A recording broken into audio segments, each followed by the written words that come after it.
Ladies and gentleman, ನೆಲ ಜಲ ಭಾಷೆಗಾಗಿ ಪ್ರಾಮಾಣಿಕ ಪತ್ರಿಕೋದ್ಯಮ. ನೀವು ನೋಡ್ತಾ ಇದ್ದೀರಾ ಫೋಕಸ್ ಟಿವಿ. ಪ್ರತಿದಿನದ ಪ್ರಚಲಿತ ವಿದ್ಯಮಾನಗಳ ಕುರಿತ ಎಕ್ಸ್ಪ್ಲೇನರ್ಗೆ ಸ್ವಾಗತ. ನಾನು ಹಬೀಬ್ ದಂಡಿ. ಎಸ್ ವೀಕ್ಷಕರೇ, ಇವತ್ತು ಮತ್ತೆ ಸಿದ್ದರಾಮಯ್ಯ ಮತ್ತು ಅಹಿಂದ ವರ್ಗ ಸದ್ದು ಮಾಡ್ತಾ ಇದೆ. ಬಹಳ ಪ್ರಮುಖವಾಗಿ ಇವತ್ತು ಹುಬ್ಬಳ್ಳಿಯಲ್ಲಿ ಅಹಿಂದ ಸಮಾವೇಶ ನಡೀತಾ ಇರತಕ್ಕಂಥದ್ದು. 2026ರ ವರ್ಷದಲ್ಲಿ ಇಡೀ ವರ್ಷವೇ ಅಹಿಂದ ಸಮಾಜೋತ್ಸವ ಆಗುತ್ತೆ ಅನ್ನುವಂಥ ಒಂದು ಮಾತುಗಳು ಕೇಳಿ ಬರ್ತಾ ಇದೆ. ಈಗಾಗಲೇ ಅನೌನ್ಸ್ ಮಾಡಿರೋ ಹಾಗೆ ಮೈಸೂರಿನಲ್ಲಿ ರಾಜ್ಯ ಮಟ್ಟದ ದೊಡ್ಡ ಮಟ್ಟದ ಸಮಾವೇಶ ಇದೇ ಜನವರಿ 25ಕ್ಕೆ ನಡೀತಾ ಇರತಕ್ಕಂಥದ್ದು. ಆದರೆ ಅದಕ್ಕೂ ಮುಂಚೆ ಇವತ್ತು ಹುಬ್ಬಳ್ಳಿಯಲ್ಲೂ ಕೂಡ ಒಂದು ಅಹಿಂದ ಒಂದು ಸಮಾವೇಶ ನಡೀತಾ ಇರತಕ್ಕಂಥದ್ದು. ಸುಮಾರು 5,000 ಜನ ಭಾಗಿಯಾಗಲಿದ್ದಾರೆ. ಎಲ್ಲದಕ್ಕಿಂತ ಪ್ರಮುಖವಾಗಿ ವಿವಿಧ ಮಠಾಧೀಶರು ಕೂಡ ಇವತ್ತಿನ ಒಂದು ಉತ್ಸವದಲ್ಲಿ ಭಾಗಿಯಾಗಲಿದ್ದಾರೆ ಅನ್ನುವಂಥ ಮಾತು ಕೇಳಿ ಬರ್ತಿದೆ.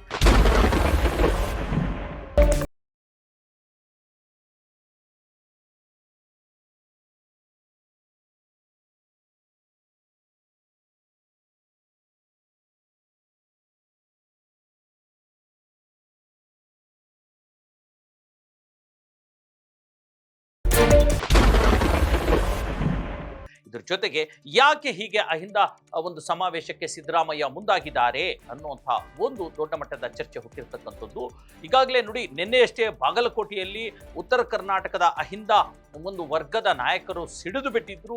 ಕಾಂಗ್ರೆಸ್ ಹೈಕಮಾಂಡ್ಗೆ ದೊಡ್ಡ ಮಟ್ಟದ ಎಚ್ಚರಿಕೆಯನ್ನು ಕೂಡ ಕೊಟ್ಟಿದ್ರು. ಏನ್ ಗೊತ್ತಾ, ಒಂದು ವೇಳೆ ಸಿದ್ದರಾಮಯ್ಯನವರನ್ನೇನಾದರೂ ನೀವು ಮುಖ್ಯಮಂತ್ರಿ ಸ್ಥಾನದಿಂದ ಇಳಿಸಿದ್ದೆ ಆದರೆ ಇಡೀ ಅಹಿಂದ ವರ್ಗ ಏನಿದೆ ಅದು ನಿಮ್ಮ ವಿರುದ್ಧ ತಿರುಗಿ ಬೀಳುತ್ತೆ, ಕಾಂಗ್ರೆಸ್ ಪಕ್ಷವನ್ನ ತ್ಯಜಿಸಬೇಕಾಗುತ್ತೆ, ಅವರನ್ನ ಇಳಿಸಬೇಡಿ ಅನ್ನುವಂಥ ಒಂದು ಮಾತನ್ನ ಹೇಳಿದ್ರು.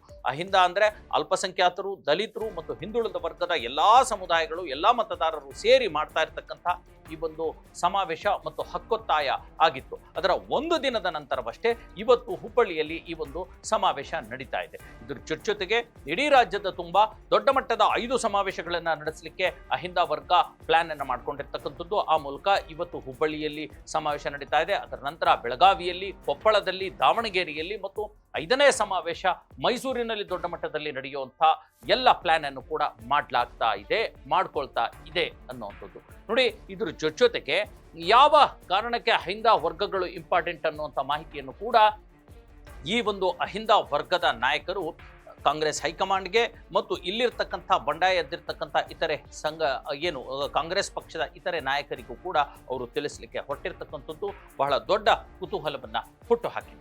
ಇದ್ರ ಜೊತೆಗೆ ವೀಕ್ಷಕರು, ಈಗಾಗಲೇ ನೋಡಿ, ದೊಡ್ಡ ಮಟ್ಟದ ಅಹಿಂದ ಸಮಾವೇಶಗಳನ್ನ ನಡೆಸುವಂತಹ ಅನಿವಾರ್ಯತೆ ಯಾಕೆ ಇದೆ ಅನ್ನುವಂಥ ಪ್ರಶ್ನೆ ಹುಟ್ಕೊಳ್ತಾ ಇರ್ತಕ್ಕಂಥದ್ದು. ಅದಕ್ಕೆ ಪ್ರಮುಖವಾಗಿ ಕಾರಣಗಳು, ಈಗಾಗಲೇ ಕಾಂಗ್ರೆಸ್ ಹೈಕಮಾಂಡ್ ಎದುರು ಸಿದ್ದರಾಮಯ್ಯ ತಮ್ಮ ಶಕ್ತಿ ಪ್ರದರ್ಶನವನ್ನ ಮಾಡಬೇಕಾಗಿದೆ. ತಾವು ಎಷ್ಟು ಬಲಿಷ್ಠರು ಮತ್ತು ತಮ್ಮ ಹಿಂದೆ ಇರತಕ್ಕಂಥ ವೋಟ್ ಬ್ಯಾಂಕ್ಗಳು ಯಾವ್ಯಾವುದು ಅನ್ನುವಂಥದ್ದು. ಹಾಗಾಗಿ ಈ ವೋಟ್ ಬ್ಯಾಂಕ್ ಅನ್ನ ಪ್ರಚುರಪಡಿಸಲಿಕ್ಕೆ ಹೈಕಮಾಂಡ್ ಎದುರು ತಮ್ಮ ಶಕ್ತಿ ಪ್ರದರ್ಶನ ಮಾಡಲಿಕ್ಕೆ ಸಿದ್ದರಾಮಯ್ಯ ಮತ್ತು ಅವರ ಹಿಂದೆ ಇರತಕ್ಕಂಥ ಬೆಂಬಲಿಗ ಸಚಿವರು, ಶಾಸಕರು ಎಲ್ಲರೂ ಸೇರಿ ಅಹಿಂದ ಸಮಾವೇಶ ಮಾಡ್ತಾ ಇದ್ದಾರೆ.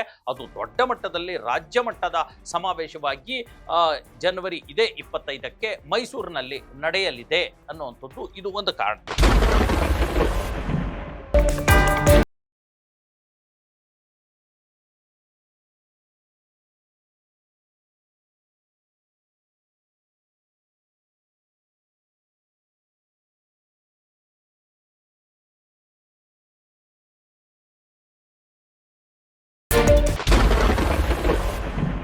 ಎರಡನೇ ಕಾರಣ, ಅಹಿಂದ ವರ್ಗದ ವಿವಿಧ ಮಠಾಧೀಶರು ಕೂಡ ಸಾಥ್ ಕೊಡ್ತಾ ಇದ್ದಾರೆ.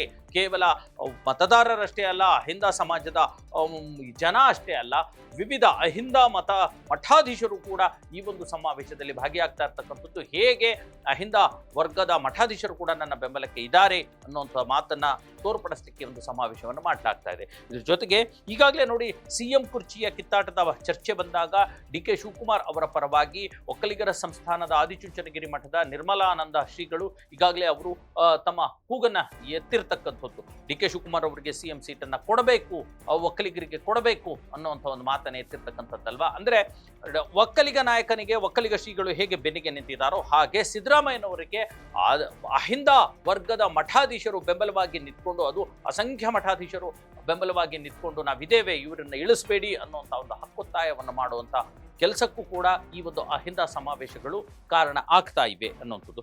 ಜೊತೆಗೆ ಏನು ಅಹಿಂದ ಮತಗಳ ಅನಿವಾರ್ಯತೆ ಇದೆಯಲ್ಲ, ಅದು ಬಹಳ ಮುಖ್ಯ.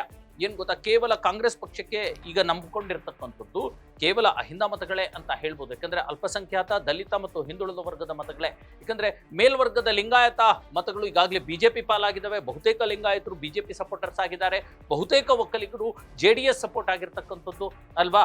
ಈ ಹಿನ್ನೆಲೆಯಲ್ಲಿ ಅಹಿಂದ ಮತಗಳನ್ನ ಕ್ರೋಢೀಕರಿಸಿಕೊಳ್ಳುವಂಥದ್ದು ಕಾಂಗ್ರೆಸ್ ಪಕ್ಷಕ್ಕೂ ಎಷ್ಟು ಅನಿವಾರ್ಯ ಅನ್ನೋದನ್ನ ತೋರಿಸಲಿಕ್ಕೆ ಹೊರಟಿರ್ತಕ್ಕಂಥದ್ದು. ನೋಡಿ, ಯಾವಾಗ ಸಿದ್ದರಾಮಯ್ಯ ಜನವರಿ 25ಕ್ಕೆ ಮೈಸೂರಿನಲ್ಲಿ ಒಂದು ಅಹಿಂದ ಸಮಾವೇಶ ಮಾಡ್ತೀನಿ ಅಂತ ಘೋಷಿಸಿದ್ರು, ಆ ಬೆನ್ನಲ್ಲೇ JDS ಕೂಡ ಒಂದು ದಿನ ಮೊದಲು ಜನವರಿ 24ಕ್ಕೆ ಹಾಸನದಲ್ಲಿ ದೊಡ್ಡ ಮಟ್ಟದ JDS ಸಮಾವೇಶವನ್ನ ನಡೆಸ್ತಾ ಇದೆ.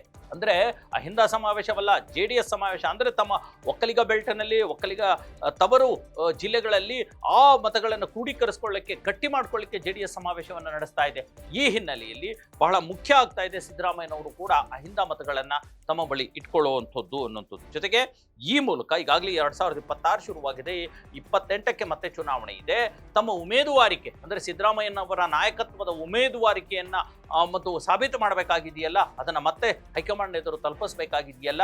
ಹಾಗಾಗಿ ಈ ಕೆಲಸಕ್ಕೂ ಕೂಡ ಈ ಒಂದು ಅಹಿಂದ ಸಮಾವೇಶಗಳು ಒಂದು ಕಾರಣ ಆಗ್ತಾ ಇವೆ ಅನ್ನೋದು. ಕೇವಲ 5 ಕಡೆ ಅಷ್ಟೇ ಅಲ್ಲ, ಈ ವರ್ಷಾದ್ಯಂತ ಕರ್ನಾಟಕ ರಾಜ್ಯದ ಎಲ್ಲಾ ಜಿಲ್ಲೆಗಳಲ್ಲೂ ಕೂಡ ಜಿಲ್ಲಾ ಮಟ್ಟದ ಅಹಿಂದ ಸಮಾವೇಶ ಅಥವಾ ಸಿದ್ದರಾಮಯ್ಯನವರ CM ಗಿರಿಯ ಸಾಧನಾ ಸಮಾವೇಶಗಳು ಕೂಡ ನಡೆಯುವಂಥ ಎಲ್ಲ ಸಾಧ್ಯತೆಗಳು ಇರತಕ್ಕಂಥದ್ದು. ಅದಕ್ಕೂ ಕೂಡ ಅಹಿಂದ ಪ್ಲಾನ್ ಮಾಡಿಕೊಂಡಿದೆ. ಹಾಗಾಗಿ ಇವತ್ತಿನ ಈ ಒಂದು ಅಹಿಂದ ಸಮಾವೇಶ ದೊಡ್ಡ ಕುತೂಹಲವನ್ನ ಮೂಡಿಸಿದೆ.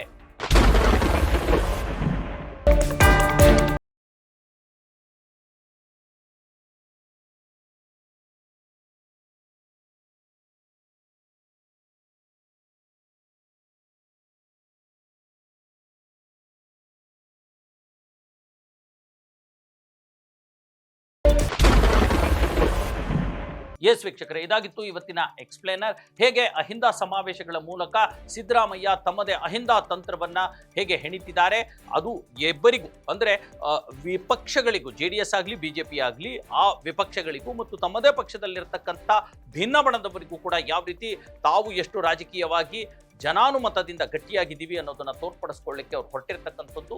ಈ ಅಹಿಂದ ಸಮಾವೇಶಗಳ ಒಳಮರ್ಮ, ಒಳಸುಳಿಗಳನ್ನ ನಿಮ್ಮ ಎದುರು ಇಟ್ಟಿದ್ದೇನೆ.